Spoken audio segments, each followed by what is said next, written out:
Thank you.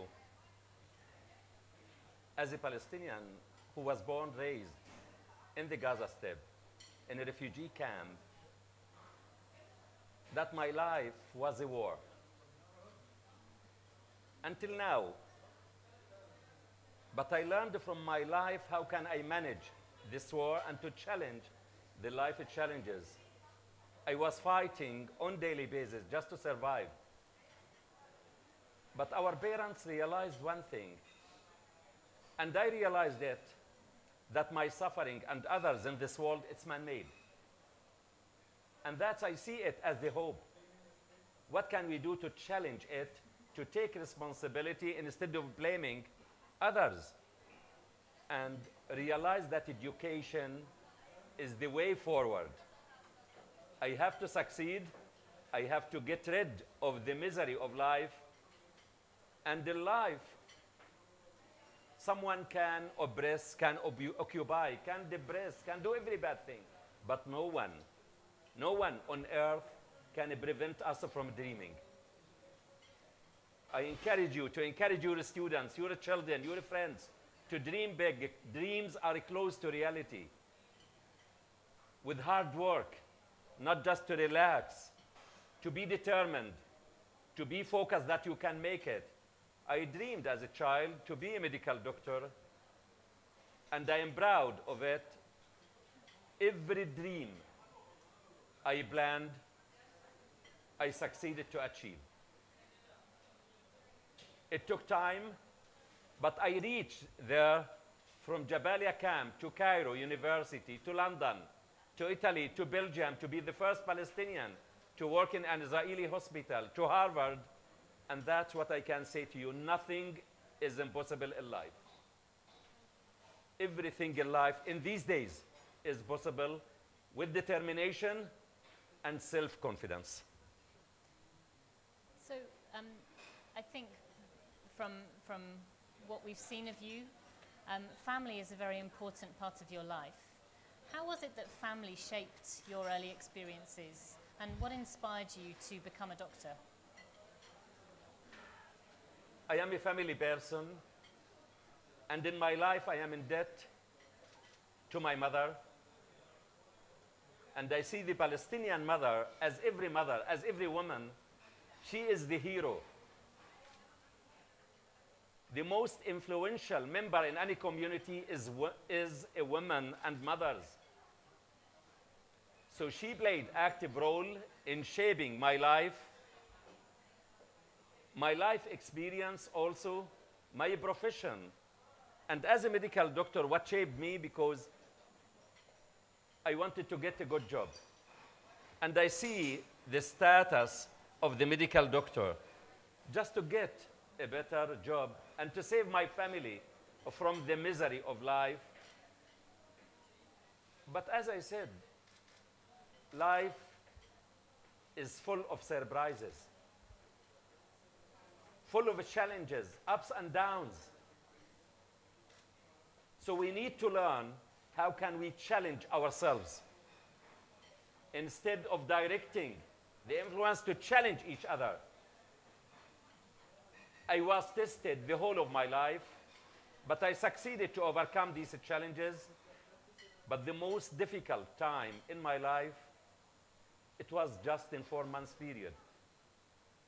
And number 16, I will never forget it. It's printed in my memory. 16th of September 2008 is the day when I lost my wife of acute leukemia. I thought it's the end of the world. Because as I said, I am in debt to my mother and even my faith. My values taught me the orphan is not the one who loses the father. The orphan is the one who loses the mother. The big heart, the incubator who brings all together. I continued my work to work in an Israeli hospital because of my daughters who supported me. But this crazy world, we don't know what will happen tomorrow.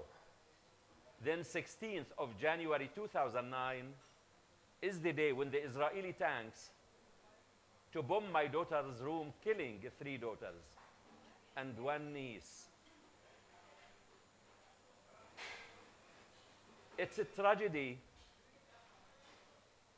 that represents the craziness of a humanity in the 21st century. But I realized from the first moment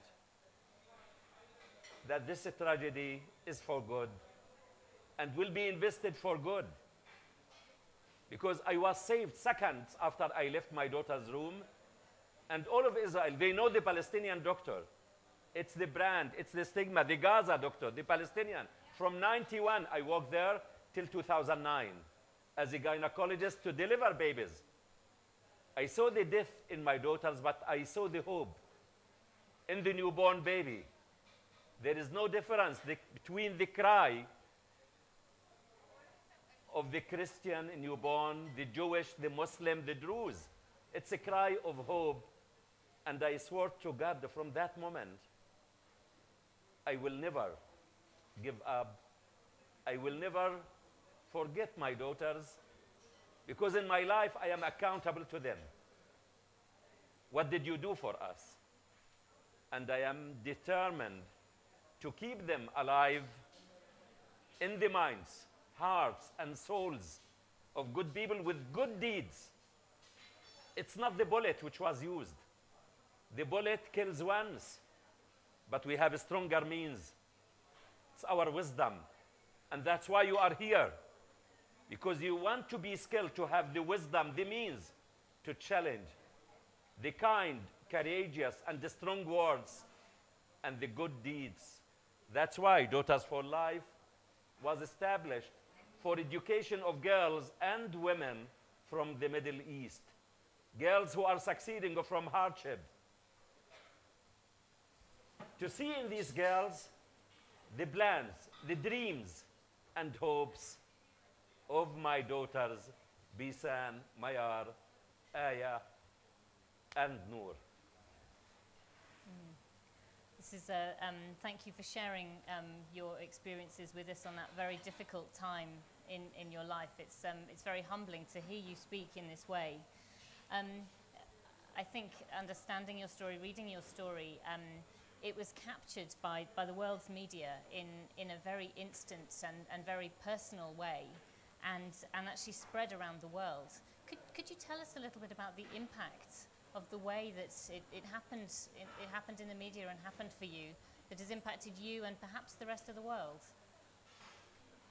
It's important for us to feel angry sometimes, anger in a positive way, where we feel angry, to energize us, not to accept what is happening in this world.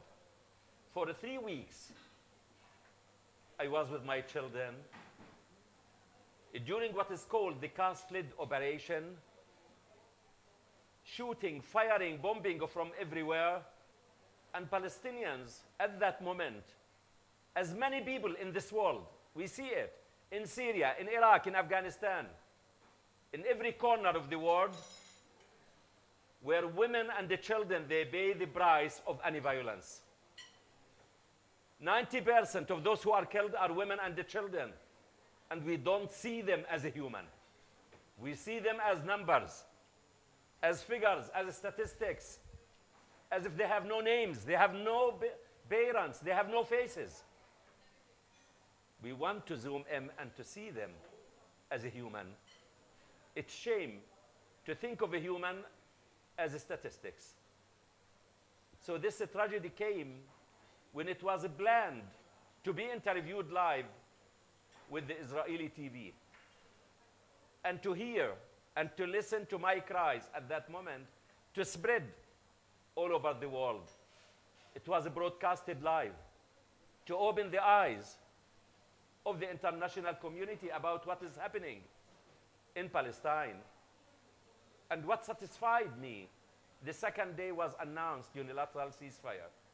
When the Israeli Prime Minister to see me, because he knows the Palestinian doctor. This is the doctor who treats us, who delivers our babies, who helped us. This is his daughters, who were peace activists, who were fighters for peace and for humanity, to show the human face of the Palestinians. But Palestinians, as every people in this world, we are all human. No one should be killed in order to prove he or she are human. We need to prevent, not to treat. And that's why I feel angry when I see what is happening in this world. I see in these children, my daughters, who were killed. And it's important that I learned from it that this tragedy was for good and will continue to be for good. And in every bad thing we experience in life, there is something good. So we need to maximize the good from the bad. So for many people, a very understandable human response to your experiences would be to feel bitter and to feel revengeful. But you've managed to cut through that. And your response has been to set up your foundation, Daughters for Life. Please tell us about Daughters for Life. What is Daughters for Life trying to do? Tell us about your organization and its objectives. Yeah, even before, the people were expecting me to hate and to be angry, to think of revenge. I may have the right to that, but I say to people, is it the right way to bring my daughters justice and to keep them alive? That's why even my book I wrote, I Shall Not Hate, a Gaza doctor's journey on the road to peace and human dignity, because hatred, for me, and I believe it's a disease. It's a self-destructive disease to the one who carries it. It's a fire which burns the one who carries it. So I say to them, it's not with hate, it's with wisdom. And do I want to prove to the people that this tragedy was for good? It's not bad. Through establishment of Daughters for Life Foundation, which is a registered Canadian charity, because I am living in Canada these days, working in Canada for education of girls and women from the Middle East.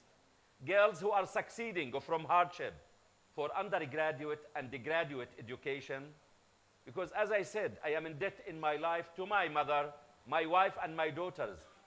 And I see the change in this world can happen when we start to realize one thing. It's time to give the women the right opportunity and role. And in order to be equipped with that, we need them to be educated. A healthy, educated girl and woman will raise a healthy, educated children, family, community, and nation. It's time to invest. Let us try to give the women the right role and to equip them with the right means, the right education. I fully believe at that moment this world can endure and can become the world we want for us and our future children. So what does Daughters for Life do for women of this region? What are the opportunities it offers, and how does it impact the lives of women in this region? We are giving awards and scholarships for girls from the Middle East without any discrimination in relation to religion. Muslims, Jewish, Christians, Druze, any girl who is in need for undergraduate and graduate studies in Canada, in the States, in UK, and the Asian University for Women.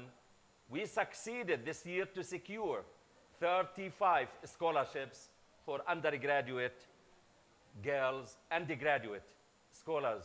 I hope next year we will double this number, and we give awards to girls to continue their studies in their home countries.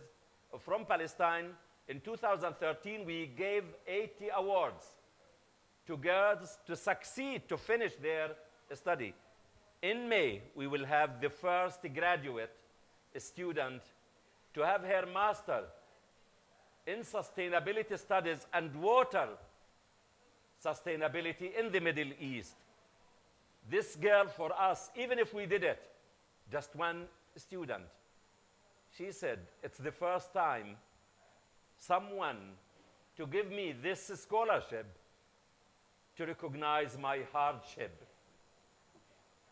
And that's the impact. It's small, but this girl will go back to spread the impact. Don't underestimate your action. Start by one, because everything starts small, then becomes big. I am sure this conference started with one idea, and you see how many people they came together to make this conference. When we all come together to do our part, I am sure the world will be different. Thank you. And we heard from President Bill Clinton this morning about the impact of investing in girls' education.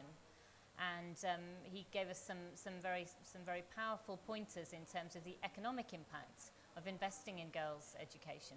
Why is it important? Why is it so important in this region that opportunities are provided for women? It's not in this region. It's not in the Middle East. It's in the world. It's time for the world, the leaders, even for men, to understand that we, as men and women, we are not competing.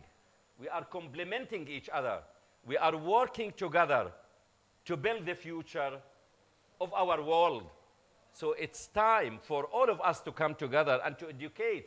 Women, they don't need to be empowered. They have the potential. What is missing there is the right role and to give them the opportunity. Let us try to give them this opportunity to practice their right role. Give me, in the history, 5 women who were behind a war or a disaster in this world. Give me 5. You can't find. So it's time, why not to try? And I am sure if we didn't succeed and women didn't succeed, they will never fail. Or to make it worse as it is now. So we need to try and to give them this right opportunity. And what's the future for the foundation? What are you hoping to achieve in the long term? My dream, if I leave this world, one day, the people to remember my daughters and to be kept alive and to prove it was for good and to establish a college in their name in the Gaza Strip for girls and women from the world, and to prove to the world that Palestinians, they give to the world also. Gazans are not recipients, but they give to the world. And that's what is my dream, and I am focused on it. And that's my mission in life. And I handle it even to my living children. If I am not there, my living children, to take this message and to spread it. Thank you. That's a very inspiring vision, and we I think all hope you succeed in that. It's very relevant to the discussions we've been having in the conference, and we'll continue to have throughout the forum. One of the areas that I was very interested in when I read your book was your view of a powerful and unifying force being found in areas such as health and education and in friendship. And for me, it was so interesting to read of actually the good things coming from difficult circumstances when people can focus their hopes and their actions on a particular area, working together. And we were speaking a moment ago actually about health and education running alongside, and certainly your work as a doctor and then your work now in education brings those two things together. I'd like to ask you some of your views specifically on education now.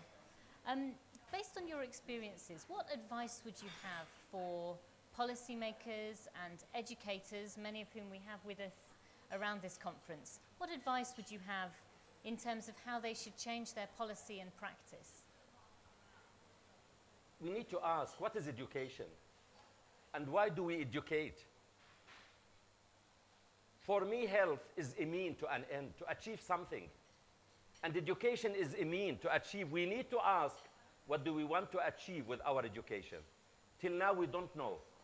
So we need to know, where are we going with our education? Education should be engaged in all policies. It's not limited to the teachers.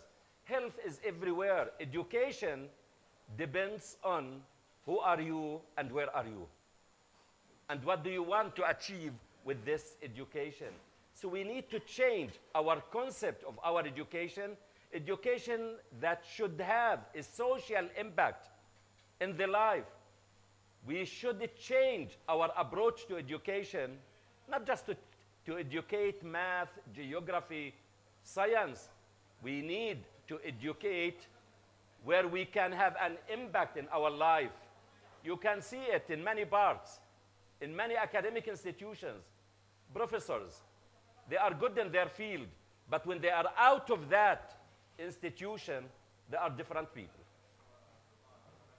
So we need to link the society, the community, the impact we have, where students and our children to learn, to be armed with the means to challenge the life challenges.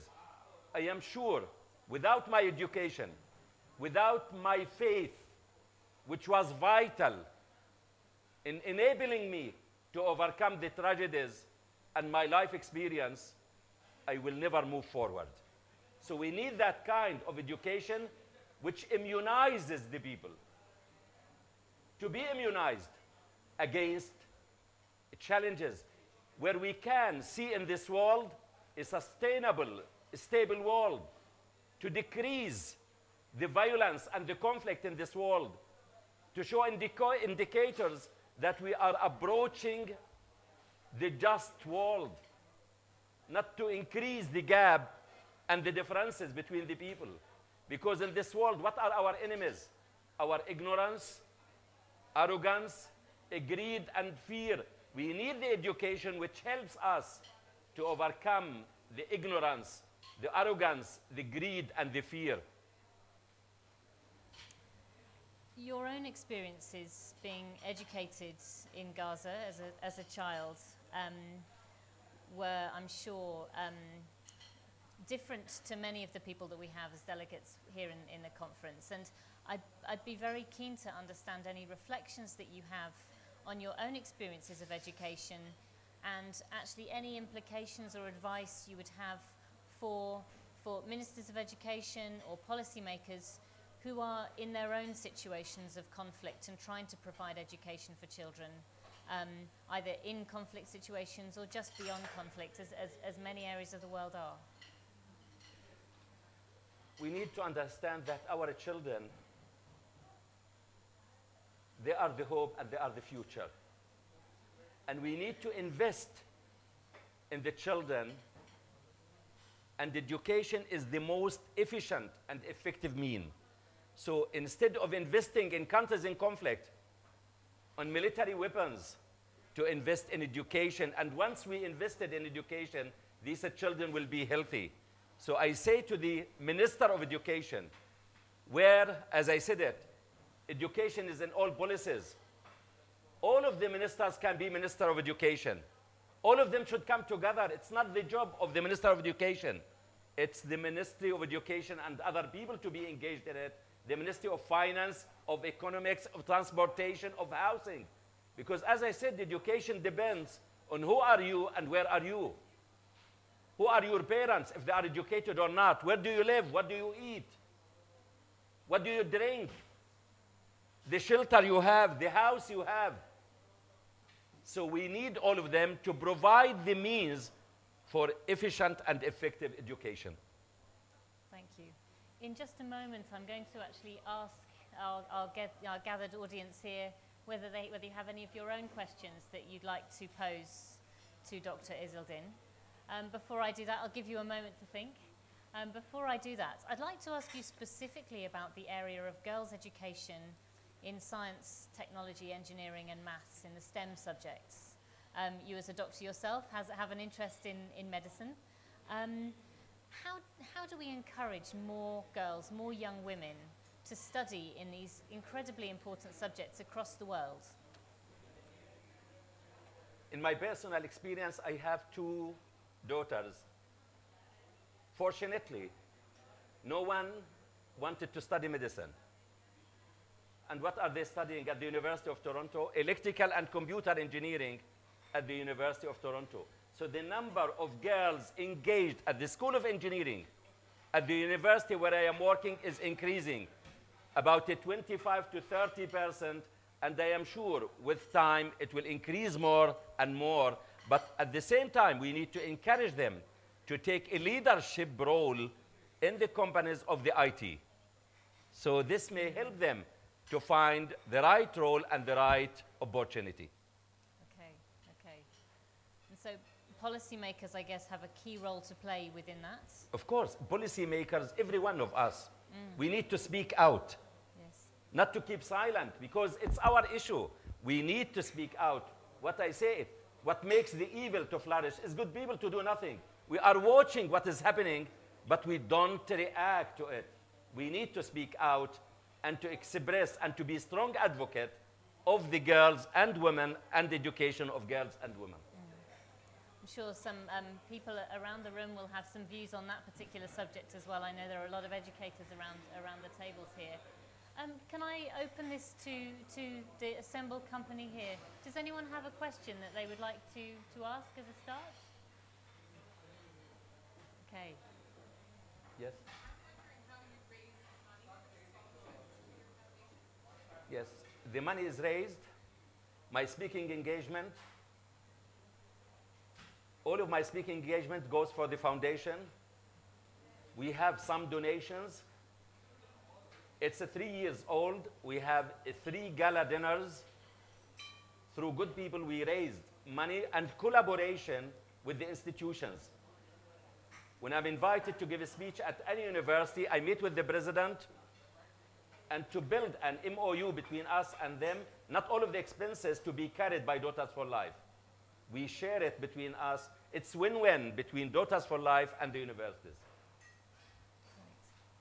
I want to ask whether you're engaged in a mentorship program, whether your foundation has that reach in terms of supporting young women to make progress in their life.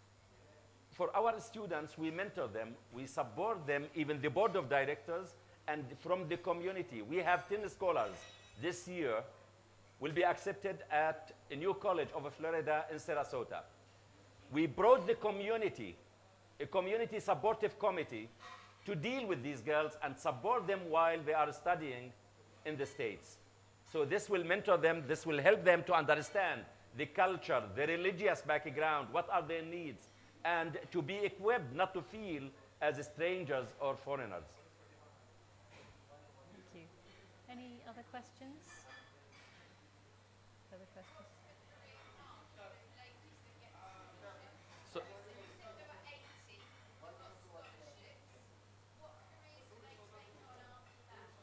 no, we want them because in the Middle East, especially in Palestine,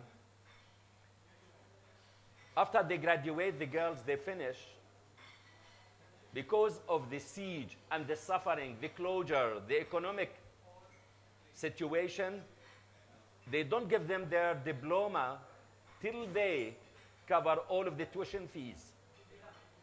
So it's stranded at the university till they finish paying all of the money.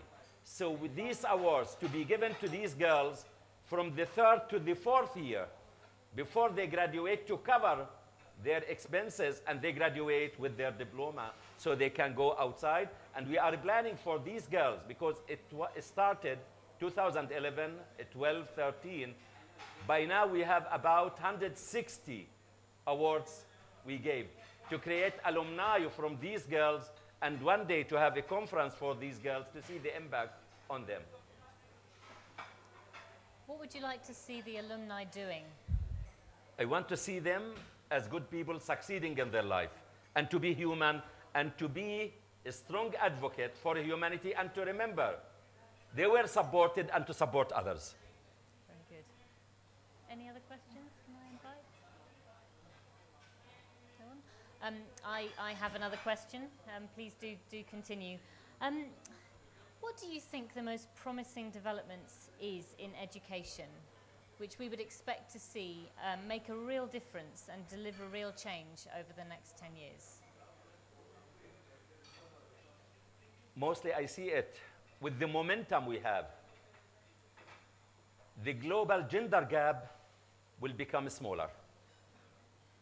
Because I see it in this world, the activities, the momentum, the actions focused and directed towards gender equality, and we need to close the gender gap in education between girls and boys. And you think that that is something that, that governments can work together to do? We all have a role in actually Governments, making institutions, organizations, people working together. Because you see here, all of the people who came to the conference from different, or from governmental, NGOs, academic institutions, people, they came together, and main issue here is gender. And the issue of inequity and injustice between boys and girls education. Yes. Does anyone have any views on that particular aspect and closing the gender gap over the next 10 years?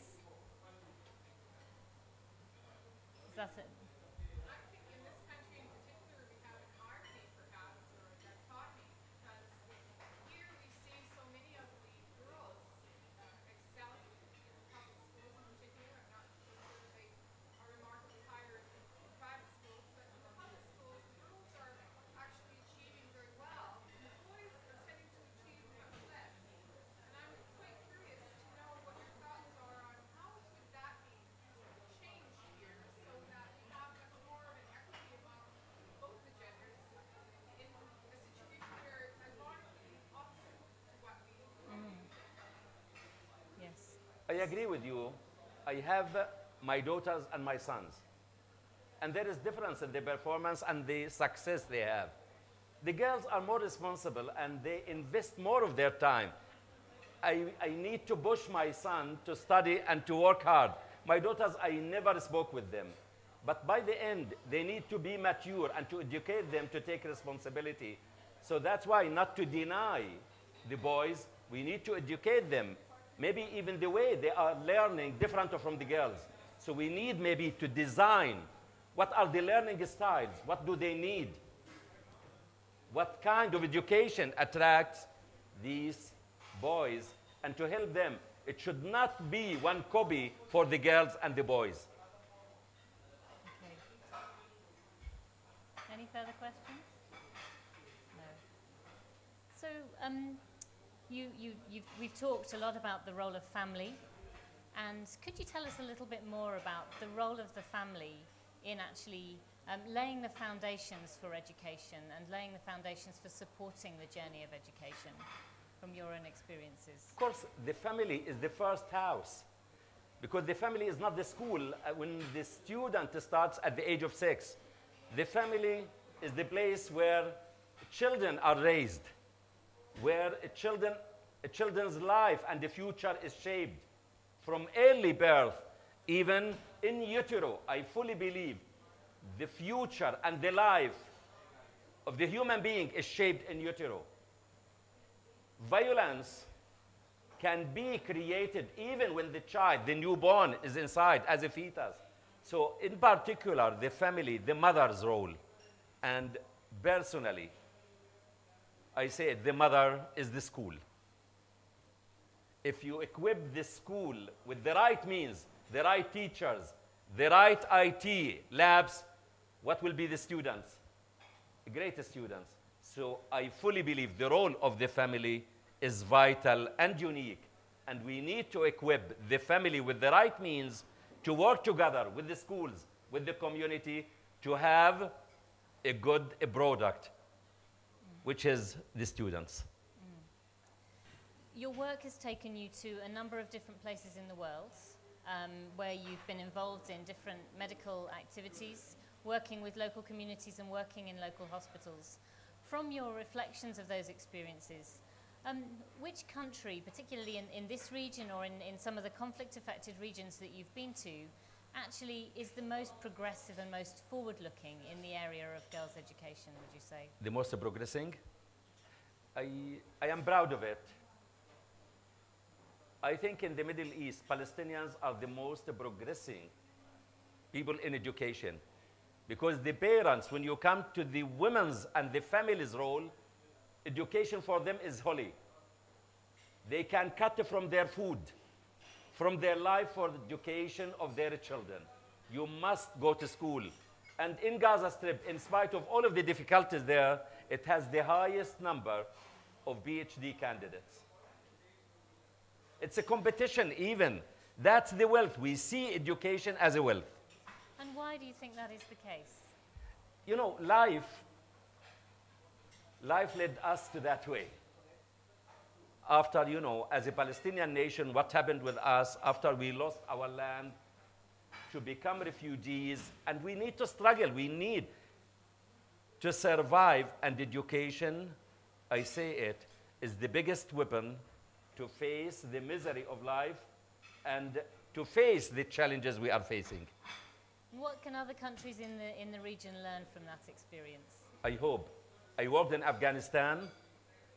I hope to see Afghanistan investing more, and the policymakers there and the world's leaders to direct their investment, instead of military investment, to invest in education of girls and women in Afghanistan. I worked there in 2006-07 in health. From the first day, I said, it's not the right approach. We are not tackling the right disease. So we need to change the course of a treatment and to invest in education of girls and women and boys in Afghanistan. This will be the way to the current situation, out of it in Afghanistan. Okay, thank you. Any further questions?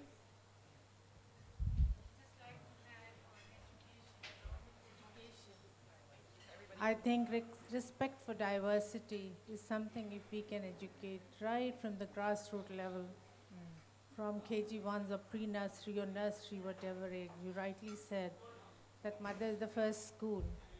Like Napoleon had said, give me better mothers and I'll give you a better nation.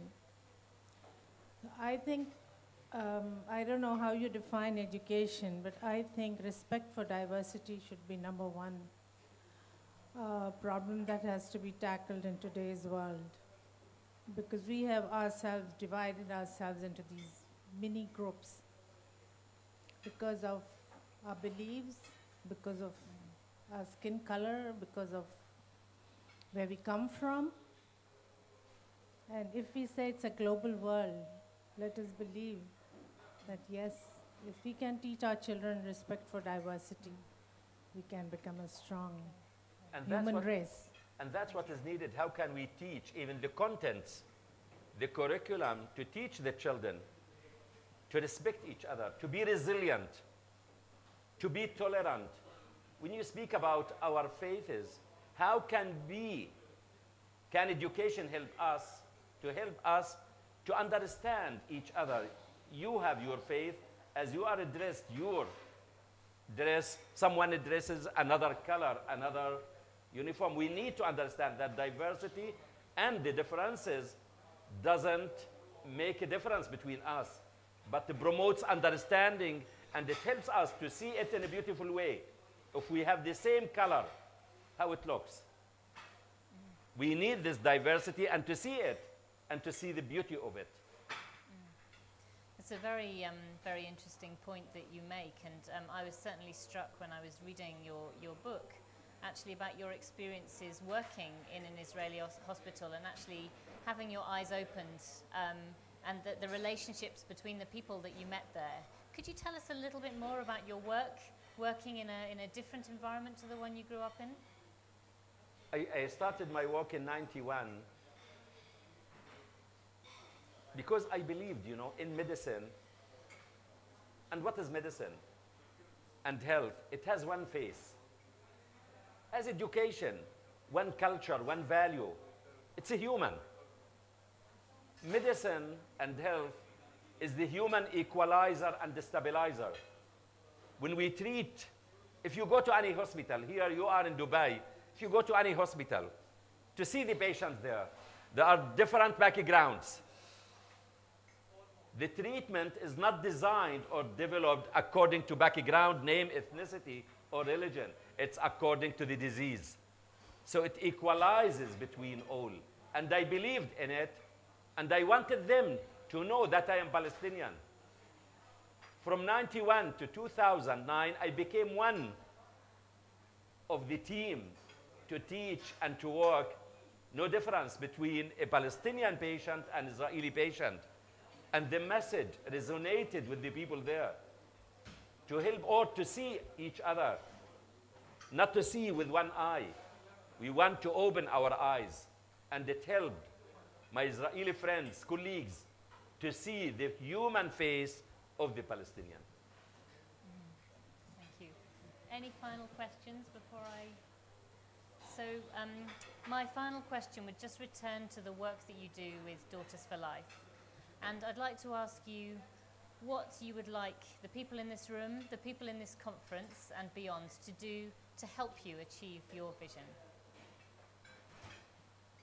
I want them to help themselves first. So I can say to you, number one, don't underestimate what are you doing. And to keep moving and do it. And to have faith and confidence in what are you doing. To have hope. It's hopeful. The future is hopeful. It may be difficult, but it's not impossible to do it. And that's what life taught me. Nothing is impossible in life.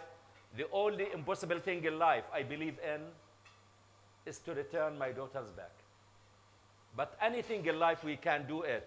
So I say to you, have faith in yourself. In what are you doing? Have hope.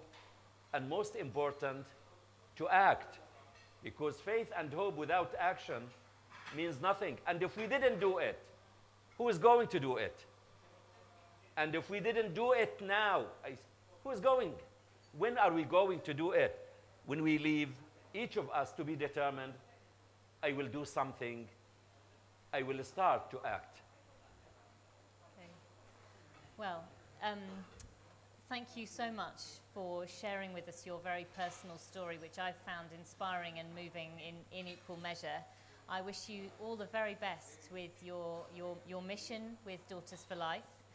And as I said, I think that the focus of this conference on a number of key issues, but particularly girls' education, we're making a very strong case for the work that your foundation does, which was underlined by Bill Clinton this morning. So thank you again. Please join me in thanking Thank you. Dr. Thank you. Izzeldin. Thank you.